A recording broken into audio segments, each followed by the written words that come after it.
हित ते करावे देवाचे चिंतन, हित ते करावे देवाचे चिंतन, हित ते करावे देवाचे चिंतन, हित ते करावे देवाचे चिंतन, हित ते करावे देवाचे चिंतन, हित ते करावे देवाचे चिंतन, हित ते करावे देवाचे चिंतन, हित ते करावे देवाचे चिंतन, करोनिया मन शुद्ध भावे, करोनिया मन शुद्ध भावे, हे करोनिया मन शुद्ध भावे, सकळांच्या माया मध्ये गंडत, सकळांच्या माया मध्ये गंडत, करोनिया मन शुद्ध भावे, करोनिया मन शुद्ध भावे, हे करोनिया मन शुद्ध भावे, सकळांच्या माया मध्ये गंडत, सकळांच्या माया मध्ये गंडत. निज धर्म हा चोखडा, नाम उच्चारू घडोघडा. लक्षात ठेवा, आमचं कर्तव्य अखंड चिंतन विठोबाचं. हे कर्तव्यापासून कधी बाजूला जातं का नाही. बसलेली मंडळी सर्व वयोवृद्ध आहे. माझं विनंती आपल्याला आपलं कर्तव्य लक्षात ठेवून अखंड चिंतन विठोबाचं करण्याचा प्रयत्न केला पाहिजे. जोपर्यंत शरीरामध्ये श्वास आहे तोपर्यंत भगवंताचं नाव घेण्याचा प्रयत्न केला. आमचं कर्तव्य आहे. शिकवलं संतांनी, प्रत्येक क्षेत्रामध्ये सावध केलं ते संतांनीच केलं. जोडून या धर शिकवलं संतांनी. नुसती भक्ती शिकवली नाही, नुसता परमार्थ शिकवला नाही, व्यवहार सुद्धा शिकवला महाराज. सामाजिकतेचं दर्शन सुद्धा संतांनी ग्रंथाच्या माध्यमातून केलं. विष्णुमाय जगत वैष्णवांचा धर्म शिकवलं संतांनी. आज सुद्धा संतांचे विचार समाजाला विवेकाची वाट दाखवतात. संसाराचा रंग दुःखाचा आहे, त्याच्यामध्ये सुखाचे तरंग निर्माण होऊ शकत नाही. संसार म्हटलं म्हणजे दुःखच. कारण ज्याचं मूळ दुःखाचं आहे त्याला सुखाची बळ येतील कशी मारत. ज्ञानोबा म्हणतात, अरे दुःख बांधवडी, त्या ज्याचं मूळ दुःखाचं आहे त्याला सुखाची बळ लागतील कशी मारत. विठ्ठल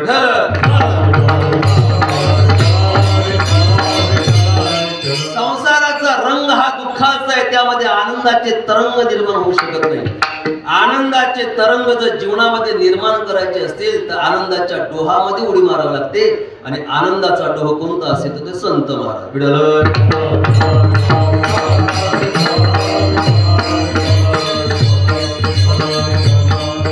म्हणून एक वाक्य परत सांगतो, मी मंदिरातही सांगितलं होतं. व्यवस्था समाजातली असू द्या किंवा व्यवस्था आपल्या घरातली असू द्या, व्यवस्था समाजातली असू द्या किंवा व्यवस्था घरातली असू द्या, व्यवस्थित राहावे असं जर वाटत असेल तर समाजातही संत विचार हवेत आणि घरातही संत विचार.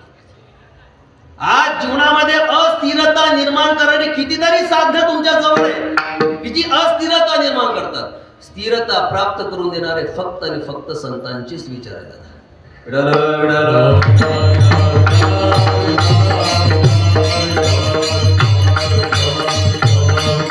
आहार असावा कसा शिकवलं संतांनी महाराज. युक्त आहार विहार नेम इंद्रियासी सार, नसावे बासर निद्रा बहुभाषण.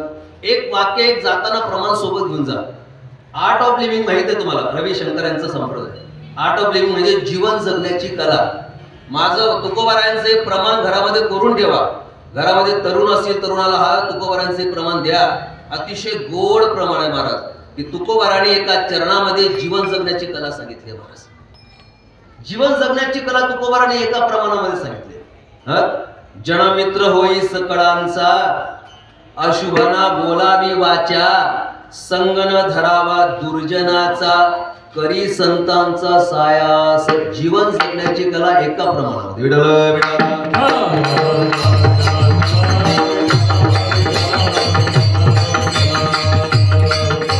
जीवनभर संतांचा ऐकावं दादा मनुष्य. डोळे झाकून संत विचारावरती विश्वास ठेवला पाहिजे. आमचं कल्याण करणारे फक्त आणि फक्त संत आहेत. देवाच्या नादाला लागायचं नाही. देवाला काही घेणं नाही तुमचं आमचं. कारण गीता सांगते यदा यदा ही परित्राणाय भक्ता राखे. गीता अभंग सांगतात की संतांचं येणं याच्यासाठी एक तर भक्त करता येतील नाही तर दुर्जना करता येतील. भगवान परमात्मा आले तर एक तर हनुमंतराया करता येतात नाहीतर रावणा करता येतात. पण तुमच्या आमच्या सारखा एक वर्ग आहे, त्या वर्गाचा उद्धार करण्यासाठी विटेवरच्या भगवान परमात्म्याने एक अलौकिक अवतार या भूतलावरती धारण केला. जगन्नाथ बाबा झेंडूजी महाराज जोग महाराजांच्या रूपानं अवतार तुम्हारा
पुण्याची प्राप्ती होती ती संतांमुळेच.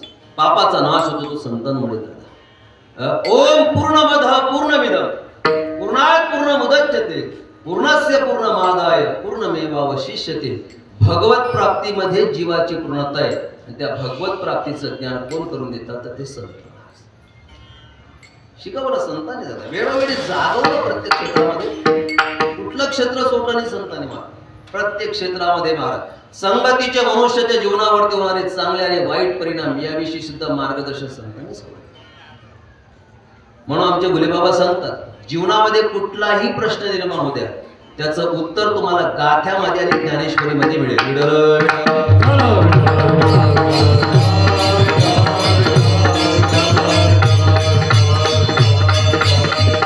जीवन सुखी करणारे कोण आहे? संतच ना. आमचं जीवन सुखी करणारे फक्त संत आहे दादा. काहींना असं वाटतं पैसा कमवला तर सुखाची प्राप्ती होईल. मी कमवणं काही मताचं अजिबात नाही. भरपूर कमवलं पाहिजे, चांगले बंगले बांधा, गाड्या घ्या, 1-1 किलो सोनं असू द्या. वाढले का भाव वाढले का? हा जाऊ द्या. कमवणं काय मताचं नाही. का सकाळी उठल्यापासून रात्री झोपेपर्यंत तुमच्या संपूर्ण गरजा फक्त आणि फक्त पैसा पूर्ण करतो. तर पैसा सुखप्राप्तीचं साधन ठरलेलं आहे. काहींना असं वाटतं संसार सुख देईल महाराज. अहो मला एक सांगा, ज्याचं मूळ दुःखाचं आहे तो त्याला सुखाची पड येतील कसे? जो संसार प्रभू रामचंद्रांना सुख देऊ शकला नाही, जो संसार ज्ञानोबा तुकोबारांना सुख देऊ शकला नाही, तो संसार तुम्हाला सुख देईल? नाही. काय झालं प्रताप दादा? आम्ही पश्चिम महाराष्ट्रामध्ये आळंदीमध्ये असताना एका गावामध्ये उत्सवाला गेल्यानंतर संध्याकाळी हरिपाठ झाल्यानंतर आम्हाला चहा पाण्याकरता बोलवलं. ऐकताय ना? चहा पाण्याकरता बोलवलं. घरी गेल्यानंतर बसल्यानंतर घरातल्या सदस्याने घरातल्या लोकांचा परिचय करून द्यायला सुरुवात केली. महाराज हे आमचे आई वडील आहेत, हा मुलगा आहे, ही मुलगी आहे, यांचं अमुक शिक्षण चालू आहे. तेवढ्यामध्ये घरातून एक महिला पाण्याचे ग्लास घेऊन आली. ते पाण्याचे ग्लास घेऊन आल्यानंतर त्या महिलेचा त्या घरमालकाने परिचय करून दिला. महाराज हे आमचं बारदान आहे. नाही कळलं, हे आमचं बारदान आहे ना. हे आमचे एक महाराज गेले होते. महाराज म्हटले मावशी तुम्ही यांचं बारदान, हे तुमचे कोण? मावशी साधी नव्हती. मावशी म्हणे हे आमचं भंगार आहे म्हणे. असा जर विचार असेल तर सुखाची प्राप्ती होईल. सुख देणारे फक्त आणि फक्त समाजामध्ये संत आहेत किंवा संतांची संगती. सुख पाहिजे असेल एक तर देव आपला करावं लागेल, आपला तो एक नाही तर संतांच्या चरणाचा वास करावा लागेल, नाही तर संतांची संगती करावी लागेल. सुख है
महाराष्ट्राचे राजे शिवछत्रपती.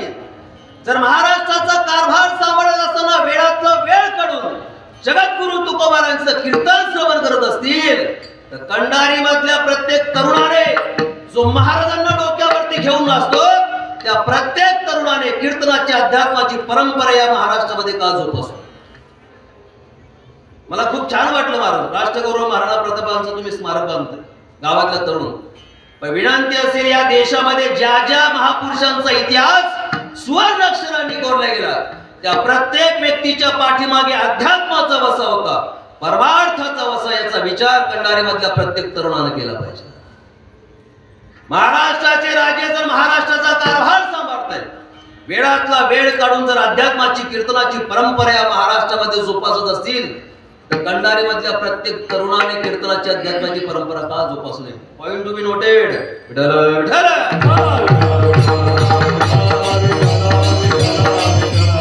मी नेहमी सांगतो स्वामी विवेकानंदांचं आदर्श जीवन घडलं ना ते रामकृष्ण परमहंस सारख्या संतांच्या विचारातून संगतीतून.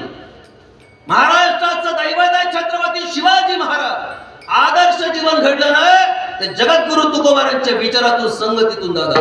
दोन्ही हे जागतिक कीर्तीचे महापुरुष आहेत दादा, सामान्य नाहीत. दोघांचं जीवन तुम्ही अभ्यासा. सामान्य महापुरुष नाहीत. छत्रपती शिवाजी महाराज म्हणजे प्रभू रामचंद्र आणि भगवान श्रीकृष्ण यांच्या नंतर आदर्श राजा या भूतलावरती कोण झालं असेल तर ते महाराष्ट्राचं दैवत शिव छत्रपती दादा.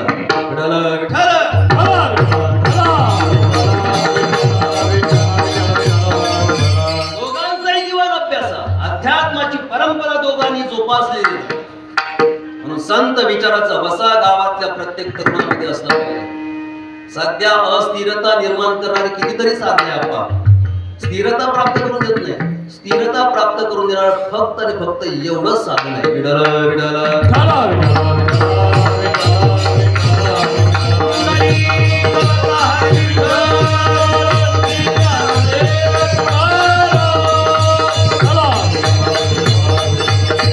म्हणून आपल्यासारखे दिसत असले, आपल्यासारखा व्यवहार करत असले तरी त्यांना सामान्य माणूस कधी समजायचा.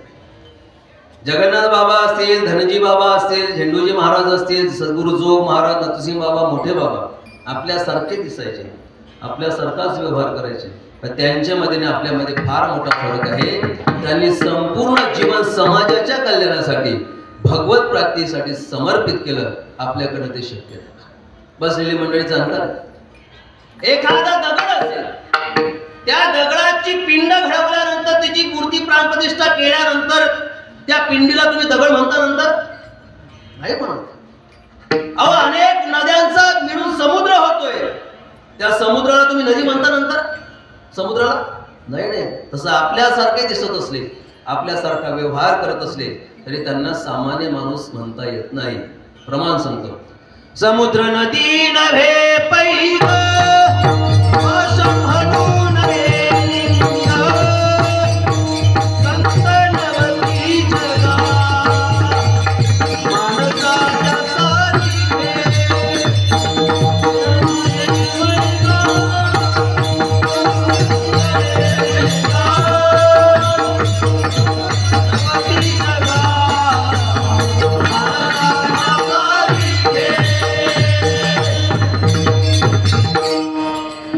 दह्याच्या माध्यमातून लोणीही बाहेर पडतं. दही घुसळून गेल्यानंतर लोणीही बाहेर पडतं आणि ताकही बाहेर पडतं. दोघांची किंमत सारखी असते का? खाणीच्या माध्यमातून हिराही मिळतो आणि गारगोटीही मिळते, पण दोघांची किंमत सारखी नसते. आकाशामध्ये चंद्रही आहेत आणि तारांगणे सुद्धा आहेत, पण तुम्ही दोघांना सारखे पाहतात का? तसं समाजामध्ये संत आणि आपण आहे, दोघांना सारखं पाहता येत नाही. आकाशाचे अंगी चंद्र तारांगणे दोहीसी समान पाहू नये. दह्याची अंगी निघेता कलोणी एका मोले दोन्ही मागू नये. तुका म्हण तैसे संत आणि जन दोहीसी समान भजू नये. आपल्यासारखे दिसत असले तरी त्यांना सामान्य माणूस म्हणतात. जगातला किती श्रीमंत मनुष्य असू द्या, त्या श्रीमंत माणसाने संतांची बरोबरी कधी करू नये का? श्रीमंत माणसाची श्रीमंती आहे जोपर्यंत तो जिवंत आहे तोपर्यंत. पण एकदा का श्रीमंत मनुष्य गेला की त्याची श्रीमंती त्याच्या बरोबर निघून जाते. आज 750 वर्ष झाले तरी ज्ञानोबारायांची श्रीमंती तशीच आहे. 450 वर्ष झाली तरी तुकोबारायांची श्रीमंती तशीच आहे.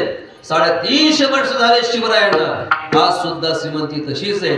150 वर्ष झाले स्वामी विवेकानंदांना, आज सुद्धा कीर्ती तशीच आहे. विसरता तुम्ही? ज्याच्या रक्ताचं नातं रक्ताशी असेल ना, ते रक्त त्या रक्ताला विसरल्याशिवाय राहत नाही. पण ज्याच्या रक्ताचं नातं देव देश आणि धर्माचे जोडलं गेलं असेल ना, त्या रक्ताला हा समाज चंद्र सूर्य असेपर्यंत विसरत नाही. उत्तमाचे हो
घरामध्ये तरुण असतील त्याला द्या विचार.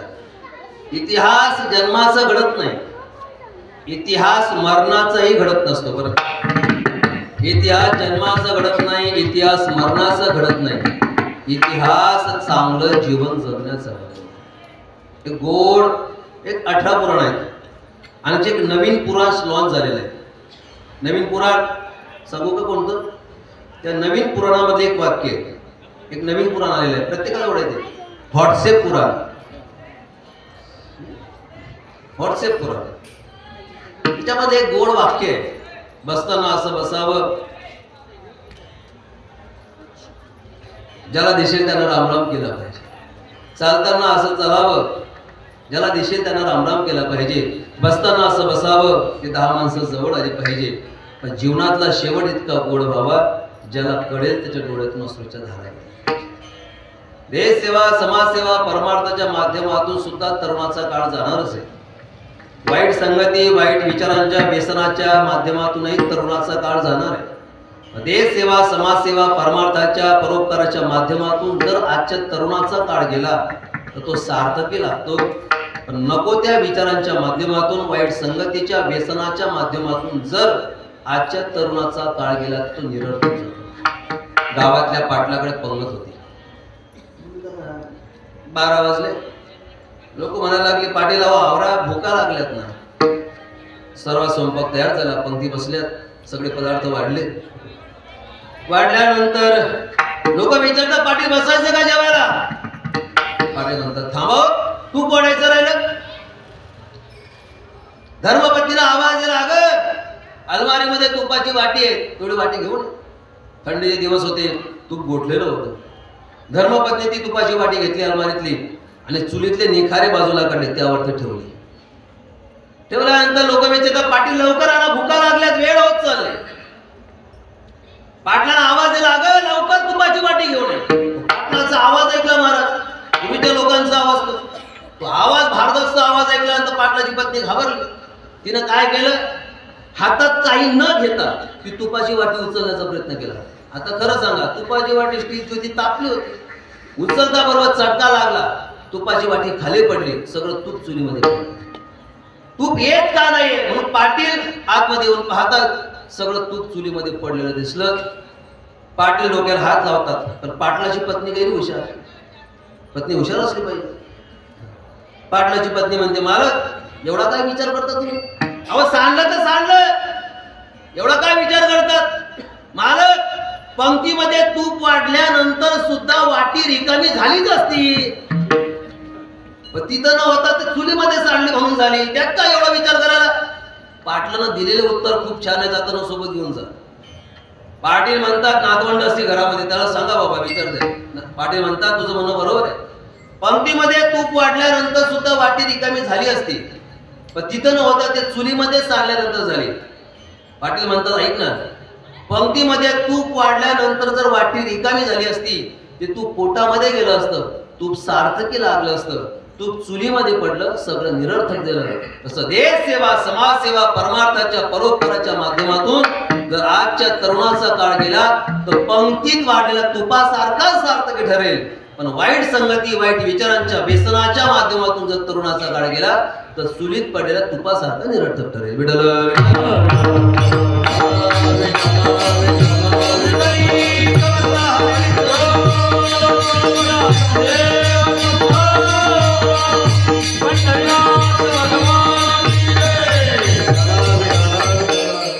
जीवनभर संतांचं ऐकलं पाहिजे.